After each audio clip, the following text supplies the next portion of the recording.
Сәлем достар, мені арнама қош келдіңіздер. Менің есімім Ляззат. Бүгін біз үй жағдайында қытырлақ, өте дәмді болып шығатын фри дайындадық. Соның рецептімен сіздермен бөліскім келді. Видеоны соңына дейін қараңыздар. Мен өзіме қажетті картопты тазалап, жуып, салқын сумен қайта-қайта жуып, кептіріп алдым. Одан соң тағы да сүрткілі қағаз сүрткішке барлығын қойып, тағы да бір кептіріп алатын боламыз. Маймен қуыратын болғаннан кейін біздің картопымыз құрғақ болған жөн.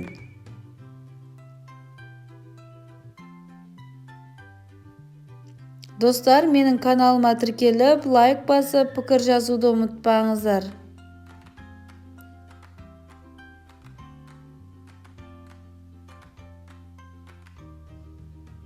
Фри ол балалардың ең бір сүйікті тағамдарының бірі.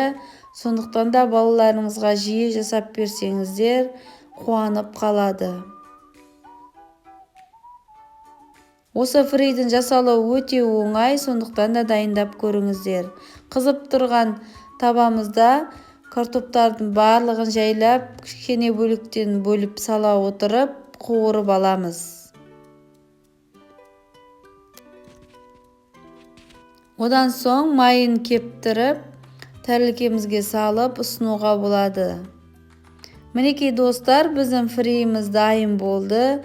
Өте оңай, өте дәмді болып шықты. Соуспен жеген кезде өте керемет болады.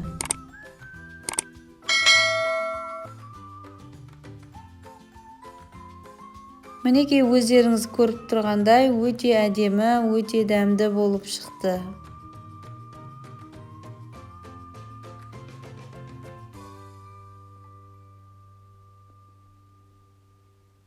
Ас болсын достар.